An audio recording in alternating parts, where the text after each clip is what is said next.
This video was made for the grade 12 English home language students in the South African Independent Examinations Board curriculum. It gives an overview of Robert Browning's poem My Last Duchess and should be used as part of the revision for the final exams. You're encouraged to think about the images selected in this video. This painting, for example, is clearly an old-school portrait. Once you've finished studying the poem, you'll be asked whether you think that this is a suitable image to use in these introductory slides. Let's start with the poet, Robert Browning. He's one of the most interesting of the literary figures that we study at school.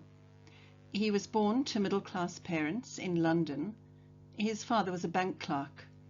Browning did not attend formal school, but read voraciously in his father's library, which apparently had more than 6,000 books in it. And something of a prodigy, his first poetry was written at the age of 12. After a short and unsuccessful stint at university, Robert Browning travelled around Europe and Russia and then settled in Italy, where he made a name for himself as a writer. He came into contact with some of the literary giants of the Victorian era, notably Thomas Carlyle, Charles Dickens, and Alfred Lord Tennyson. During his travels, Robert Browning read some poems by the up-and-coming female poet Elizabeth Barrett, and he was so impressed with her writing that he started a correspondence with her, much to her father's disgust. Their relationship developed, and eventually they eloped to Italy to get married. They had one son. Elizabeth died in 1861, and Robert collated the hundreds of letters that the couple had written and published them to great acclaim. Browning died in Venice in 1889, and he was given the honour of being buried in Westminster Abbey in London.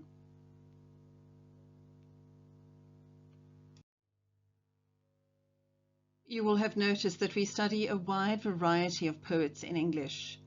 The compilers of the prescribed literature try to ensure that you have a broad overview of the various periods or schools of literature in English. Robert Browning is regarded as one of the greatest of Victorian-era thinkers and writers. And why Victorian? Well, that's because he lived and wrote during the reign of Queen Victoria. For some, the Victorian era was a time of great prosperity and advancement. Industrialization was gathering pace, inventions were changing the way people worked, and there was money to be made. But, as is so often the case, these changes were made possible by the exploitation of what became the working classes. Poverty increased, inner city slums became a problem, and children were used as forced labor in factories. For many, it was a grim time. Apart from Robert Browning and his wife, Elizabeth Barrett Browning, other prominent Victorian poets include Christina Rossetti, Matthew Arnold, and one of my favorites, Gerard Manley Hopkins. Novelists include the Bronte sisters, Charles Dickens, and Elizabeth Gaskell, author of North and South, one of the IEB's prescribed novels from 2019 to 2021.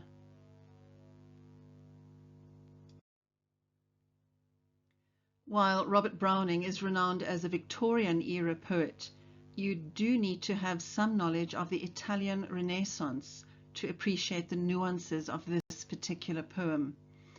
From your junior history lessons, you should remember that the Renaissance was a time of great art, academic curiosity, and a resurgence of literary appreciation. Many of the famous paintings that we recognize today, that you can see on this slide, are from this period. But what we don't often realize is that this was also a period of increased wealth and materialism for some of the upper classes. Many of the well-off used art as a means of announcing their wealth. Paintings were commissioned and displayed as status symbols.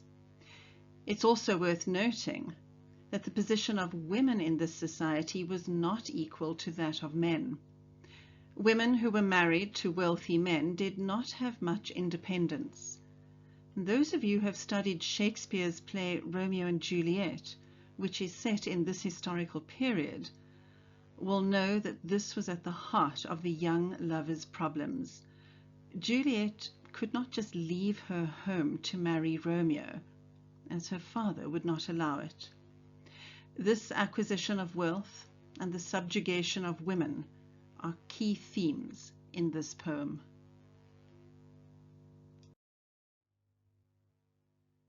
One last thing that we need to revise before we start with the text of the poem is the format, the dramatic monologue. This is the name given to the technique used when the poem seems to be in the words of a specific character. In a dramatic monologue, the speaker inadvertently reveals aspects of their character while describing a particular situation or series of events. The person often speaks to a silent listener. In this poem, we're listening to the voice of an Italian duke as he tells someone about a painting, and we'll realize that he's an unreliable first-person narrator. In the 2021 IEB Common Assessment task, students were required to investigate how writers can develop a specific voice. This poem is in the voice of the Duke of Ferrara, and as you study the poem, you should look for the ways in which the Duke's personality reveals itself by means of his diction and tone. By the way, there really was a Duke of Ferrara, and Ferrara is a city in Italy, and he seems to have been a thoroughly nasty man. This poem is one of the most famous examples of a dramatic monologue. It's loosely based on historical events involving Alfonso II, that's him there, the last Duke of Ferrara, who lived in the 16th century. His first wife, the teenage Lucrezia de' Medici, died in 1561, somewhat suspiciously after only 3 years of marriage. And the Duke then negotiated through an agent to marry the niece of the Count of Tyrol, and the events recounted in the poem follow this basic plot or storyline.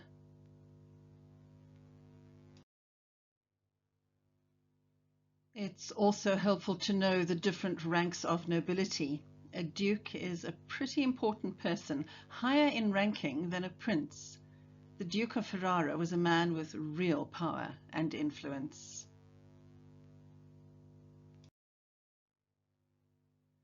I recommend that you watch this recitation of the poem on YouTube. The Royal Shakespeare Company actor Rolf Cottrell does a far better job of this than I can. His interpretation of the Duke of Ferrara looking at the painting of his late wife is particularly spine-chilling and menacing. My Last Duchess. That's my last Duchess painted on the wall, looking as if she were alive. I call that piece a wonder now. Frau Pandolf's hands worked busily a day, and there she stands. Will it please you sit and look at her? I said Frau Pandolf by design, for never read strangers like you that pictured countenance, the depth and passion of its earnest glance. But to myself they turned, since none puts by the curtain I have drawn for you but I, and seemed as they would ask me, if they durst, how such a glance came there. So not the first are you to turn and ask thus. Sir, 'twas not her husband's presence only called that spot of joy into the Duchess's cheek. Perhaps Frau Pandolf chanced to say her mantle laps over my lady's wrist too much, or paint must never hope to reproduce the faint half-flush that dies along her throat. Such stuff was courtesy, she thought, and cause enough for calling up that spot of joy.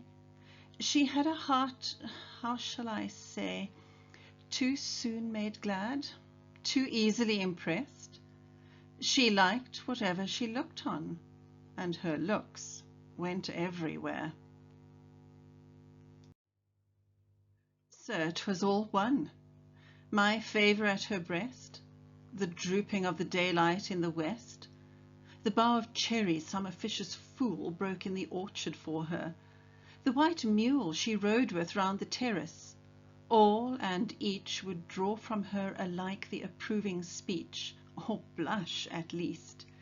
She thanked men, good, but thanked somehow, I know not how, as if she ranked my gift of a 900-years-old name with anybody's gift.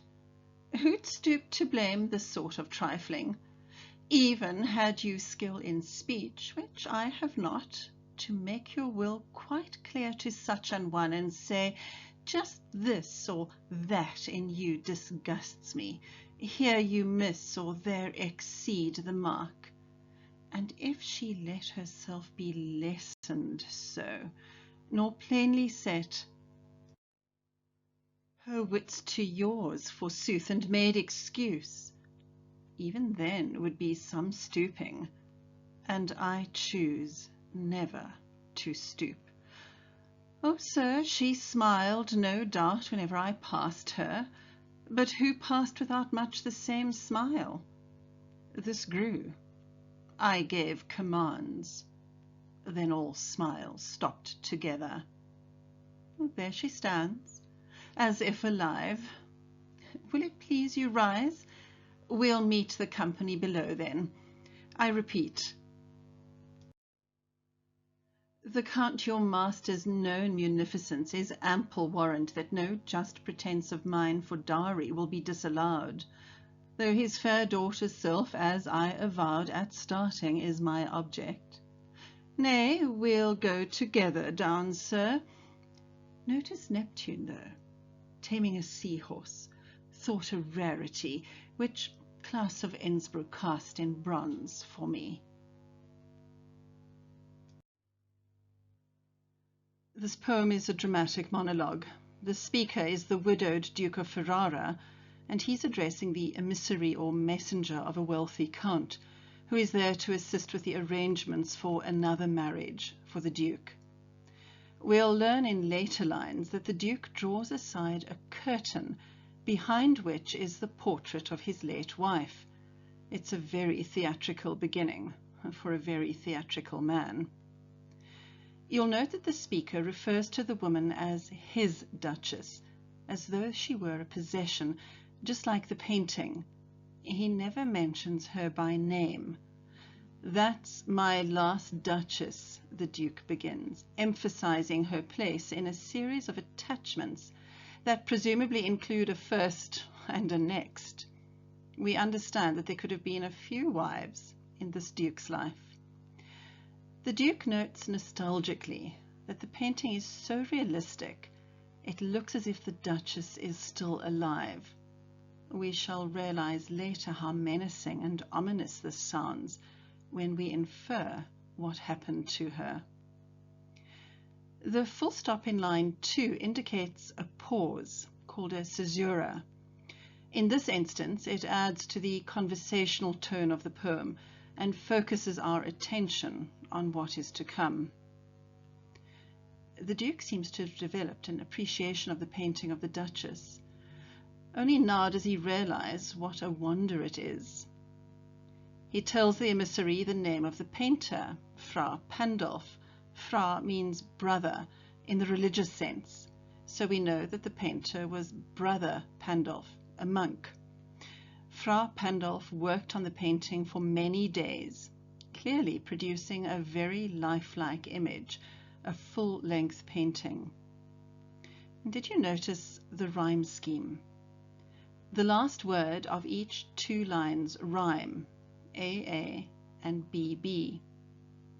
And when used with the specific poetic rhythm of the poem, iambic pentameter, these are called heroic couplets.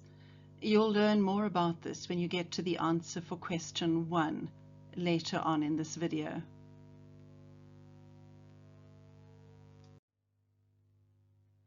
The Duke invites the listener to have a seat and admire the painting of his late wife. The invitation seems insincere, more like a command.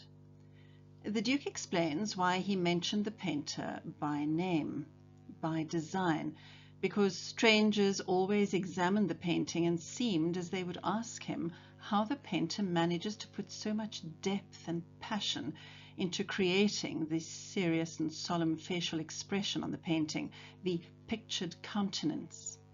Strangers are curious as to what or who caused the look, the blush on her countenance, her face. But they don't actually ask the question because they don't dare. Durst is the archaic past tense of dare. It seems as though people are afraid of the Duke. You will see how often he speaks without fear of being challenged or contradicted. The Duke goes on to explain that she blushed guiltily at something the artist had said to her. It's safe to assume that there's a bit of name-dropping happening here. The Duke is stating that he has the means to employ someone of the stature of Frau Pandolf to paint his wife. Did you notice the parenthesis, the use of brackets in lines 9 and 10? From a visual point of view, it's a very clever placement. The brackets form an image of the curtains behind which the portrait hangs. It's odd, don't you think, to hide a painting? The brackets are a reminder of the control that the Duke has. Only he is able to show the picture of the Duchess to others. You'll notice that the Duke of Ferrara's speech is very formalized, using very strict rhyme, couplets and meter, iambic pentameter. He is controlling his diction, possibly speaking euphemistically or with forced politeness to his guest. Some of the lines are run-on lines, which results in open couplets. And this deliberate disruption in the sentence structure, the syntax, reflects the Duke's speech patterns. As readers, we should be realizing that this is a controlling man, a dangerous man.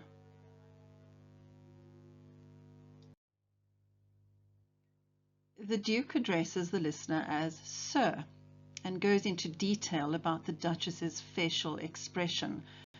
Her cheeks are flushed with a spot of joy. It's clear that the Duke is upset by this, as he was not present when the portrait was painted. He cannot imagine why his wife was blushing if he weren't around. He speculates what could have caused his wife to blush. He never considers that many artists frequently exaggerated the color on a woman's cheeks in their paintings. Instead, he wonders whether Frau Pandolf commented on his wife's clothing, her mantle, a cloak-like garment, or whether Frau Pandolf complimented his wife about her beauty. What we would consider innocent exchanges between artist and model are seen as unnecessary flirtations by the Duke. The semicolon in line 19 indicates a dismissive pause. His tone seems judgmental, and it appears that he thought she blushed voluntarily at the artist's compliments, rather than it being an innate reaction. The word stuff is unusual. It's in contrast to the formality of the Duke's speech.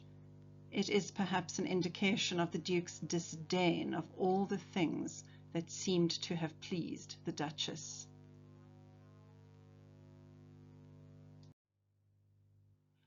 In these 4 lines, the Duke's jealousy is made obvious. He believes that the Duchess was easily pleased, easily impressed.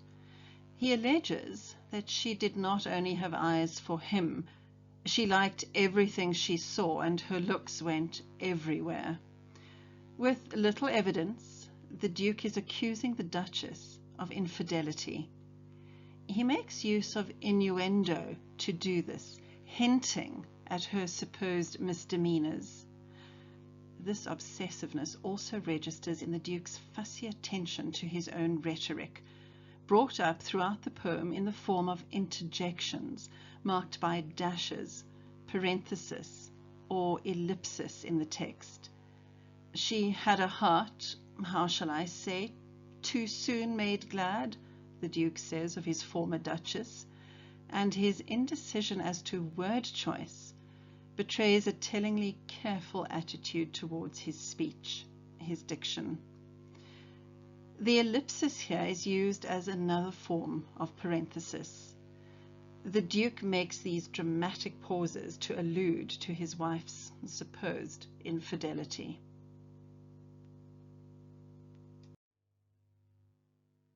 The Duke continues with his supposed evidence to prove that she found the same amount of pleasure, delight in all things. To her it was all one. That exclamation mark hints at the Duke's irritation, and he proceeds with his list of evidence against the Duchess. In line 25, he says that the Duchess considered his gift of jewelry, his favour at her breast, possibly a brooch, as beautiful as a sunset, as lovely as a branch broken off from a cherry tree by some man, an officious fool, as sweet as the white mule that she used to ride around the terrace of the house. He is angered that all of these things were rated the same by the Duchess. All of them caused her to speak approvingly to others, caused her to blush. It appears that the only crime committed by the Duchess was that she treated everyone the same, with courtesy and kindness. The use of the adjective officious to describe the fool that gave the Duchess a gift of cherries is ironic. If anyone is being officious, it's the Duke. And cherries can be symbolic too, a symbol of the cycle of life, birth, death, reproduction, the fragility of life. There's pathos here, as we know that the Duchess's life was cut short.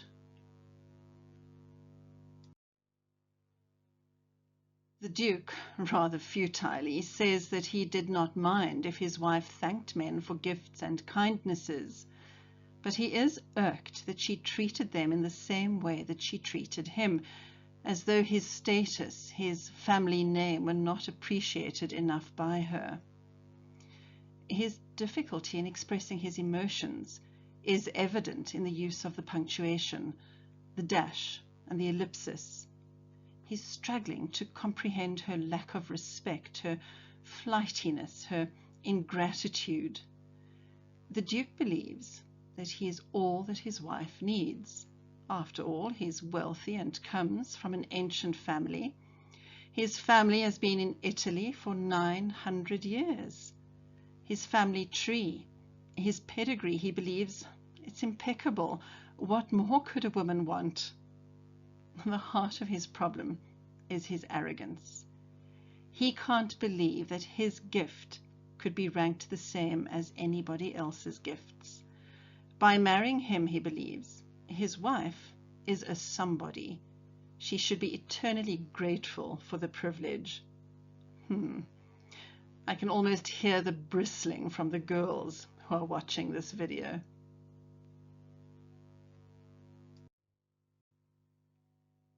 The Duke asks a rhetorical question in lines 34 and 35. He tries to convey that he is a reasonable man, but did you notice the verbs that he uses? Stoop and blame. He considers himself her superior. He will not stoop or come down to her level. And what can he blame her for? A trifling, meaning something insignificant. Is he blaming her for being courteous to everyone? The Duke makes use of a paradox in lines 35 and 36, when he claims that he doesn't have speaking skills. But we have seen his way with words. He's quite eloquent in his conversation with the emissary. It's a false modesty. He's saying that he does not have the linguistic skill to convey his dissatisfaction to his wife. He's annoyed with her, but look at the emotive language that he uses. Her actions disgust him. He wishes to list her shortcomings, and apparently she occasionally overdoes things. He goes on to say that he wishes she was more amenable to correction. that she should be willing to be lessoned or taught how to be a good wife. In lines 39 to 41, there's a sense that the Duchess occasionally tried to explain or defend her actions. She set her wits to his and made excuses. Clearly, he wasn't having any of this. She is to obey him.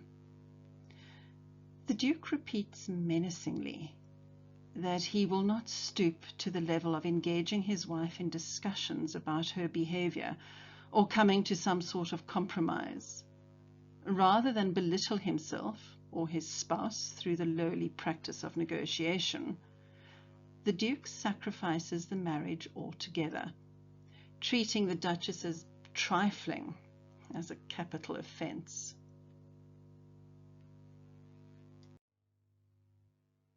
Remember the use of parenthesis and ellipsis in earlier lines? Well, this is continued here. On the one hand, they contribute to the natural speech patterns of the monologue. On the other hand, they indicate a hesitation, possibly an insecurity on the part of the Duke, a lack of confidence. He seems surprised that a woman, his wife, could have treated him so shabbily. Something for you to think about. Do you think it's necessary to have the parenthesis in brackets and between dashes? Take note, too, of the use of assonance in the poem, the way it slows the pace and adds to the menacing tone.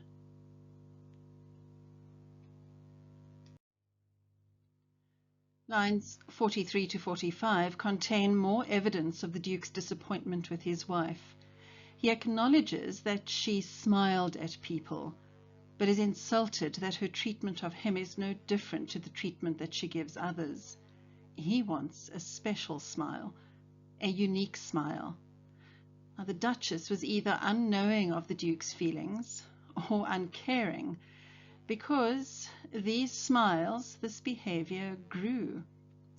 What follows is a subtle yet breathtaking statement.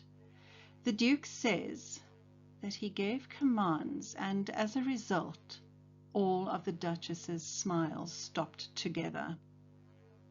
There are no prizes for guessing what happened. This Duke, this man with wealth and power, has the ability to order people to remove the things that displease him. And although the statement is ambiguous, we get the idea that the removal is permanent. I don't know about you, but I'm reminded of the plot of an Italian mafia movie here. The family Don orders a hit. Capiche? After dropping this news in an apparently offhand manner, the Duke continues his monologue as though there's nothing abnormal in what he has said. There she stands, as if alive, he remarks about his wife's portrait. Obviously, he finds the painting preferable to the original because he now has total control over who will view her, and because she can no longer mar her beauty or attraction to him with her unseemly behavior. In this monologue, Browning has created a character of chilling coldness and cruelty. The Duke then gestures to the emissary, inviting him to continue down the stairs to meet the people who are waiting for them on the floor below. In wealthy Italian Renaissance homes, the stairs would have been an architectural feature, showcasing various prized works of art.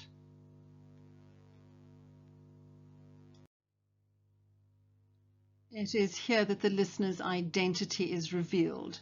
He is the messenger of a count, and he has been sent to the Duke's home to assist with the negotiations of an arranged marriage between the Duke and the Count's daughter. Now, our suspicion that the Duke is concerned about material things is confirmed. He tells the servant that he is aware of the Count's munificence, his wealth and generosity, and gleefully states that this generosity is ample warrant, a guarantee that he will receive an impressive dowry from the Count. A dowry is the bride's family's gift to the bridegroom. In Italian Renaissance times, this was often given in a marriage chest, along with linens and other gifts that a wife could use in her new home. Remember that in those times, marriages were arranged as a way to reach social and political gain. The family of the bride was required to present a dowry to the husband, which often padded the husband's wealth. After marriage, a woman's body and possessions became the property of her husband. The Duke does say that it isn't the money he's after, that it's the Count's beautiful daughter that is his object. Object. That seems to underline the idea that the bride is an item, goods, that will become part of the Duke's possessions on his inventory list.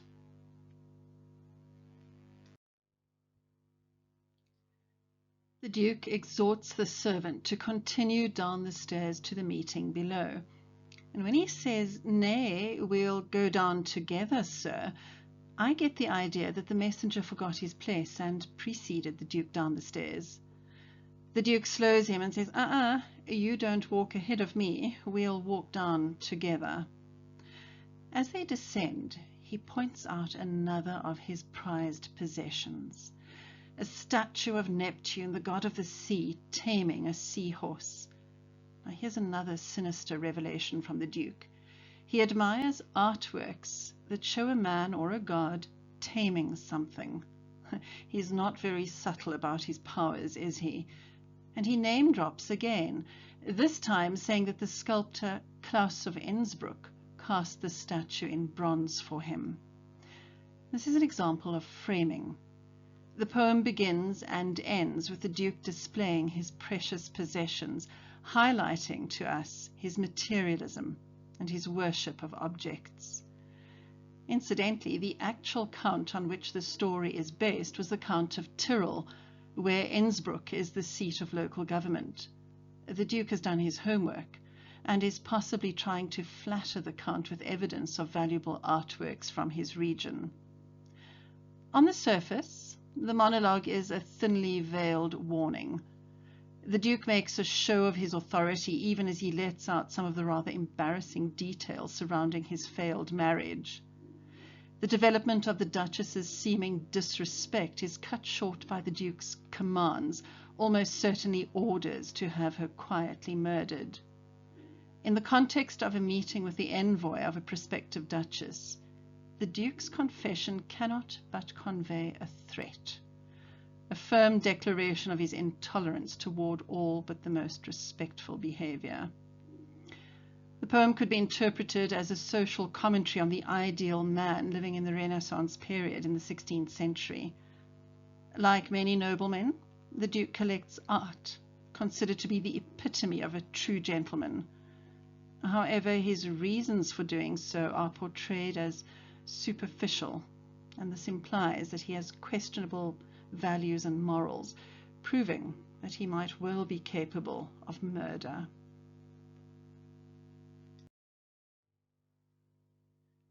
As you've been doing a lot of analysis about a writer's voice this year, I'd advise you to analyze the Duke's voice in this poem, using these notes on this slide as your starting point.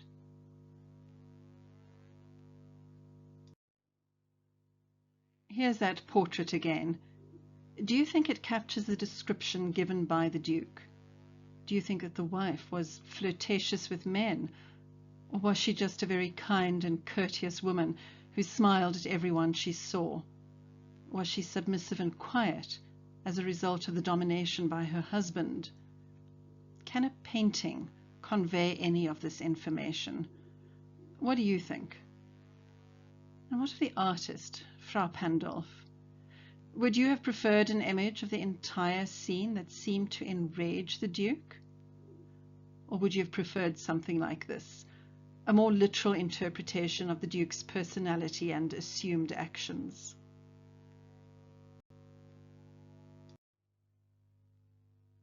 As always, I advise you to answer some questions in writing to see whether you have mastered the key concepts of the poem. The questions cover a wide variety of concepts, from the metre of the poem in question 1, a summary of the Duke's complaint against the Duchess in question 2, a character description of the Duke in question 3, and your understanding of the irony in the poem in question 4, and possibly the introduction of a new term for you, framing, in question 5. Pause the video here while you write down your answers.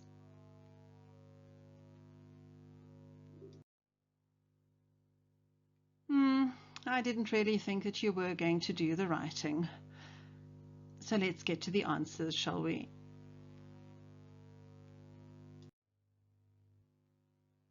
The meter of the poem refers to its rhythm, the way it sounds. Many of these poems are written in iambic pentameter, like Shakespeare's sonnets. Iambic refers to the pattern of stressed and unstressed syllables. On the slide, you can see 5 groups of syllables numbered 1 to 5 over 2 lines. The blue diacritical marks indicate stressed and unstressed syllables. With the first 2 lines of the poem inserted, you can see how this works. Each line consists of 5 feet. That's what we call the group of syllables. And each foot contains 1 unstressed and 1 stressed syllable. We call this iambic meter. And because there are 5 feet in each line, we use the prefix penta to indicate this, hence the term iambic pentameter. And did you notice the rhyme scheme? The last words of every 2 lines rhyme. And when the lines are paired and in the form of iambic pentameter, we call them heroic couplets.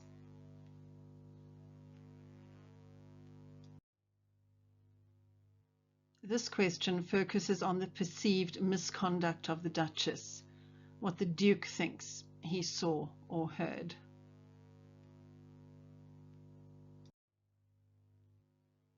When you describe the Duke's character, and there's a lot you could write, make sure that you substantiate your opinions from the text. Embed quotes from the poem to illustrate your points. And the words that I have highlighted in green should be the adjectives that you use to describe this man.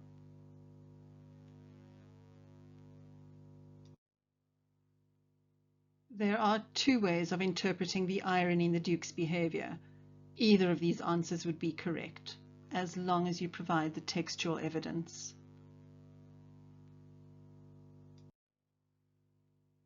Framing is a way to begin and end a piece of writing.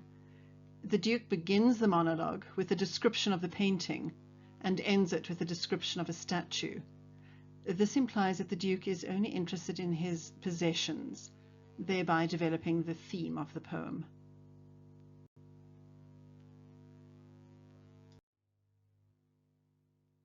You could be asked to consider a different type of text with the poem. Do you think that this quote by the feminist Gloria Steinem echoes the theme or message of the poem? That today, the misogynistic attitudes to women may not be as obvious as they were in the past, but that they are still there. And how does this poem tie into the more modern Me Too movement? This would be a good point of discussion with your classmates, and makes this Victorian era poem relevant for us today.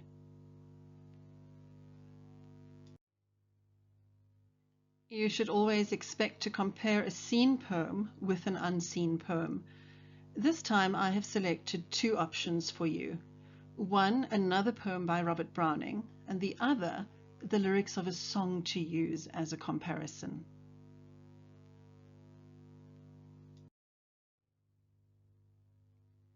The poem My Last Duchess appeared in Browning's first collection of shorter poems, Dramatic Lyrics, published in 1842. In the original edition, the poem is printed side by side with a longer dramatic monologue entitled Count Gismund, under the heading Italy and France. It's worth bearing in mind that Browning intended the poems to be read together. The 2 poems share a similar concern with issues of aristocracy and honor. It's possible that an examiner could give you an extract from the paired poem and ask you to comment on the similarities and differences in the two poems.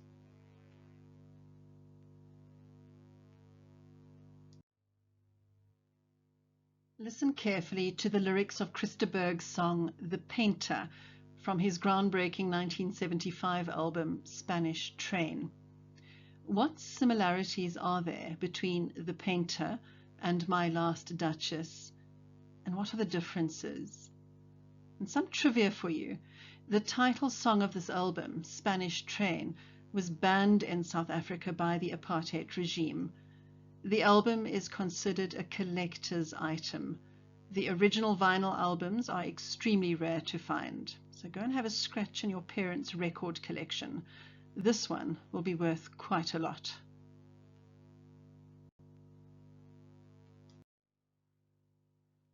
Another poem done. Remember to share this video with your friends and colleagues so that as many people can benefit from this lesson as possible.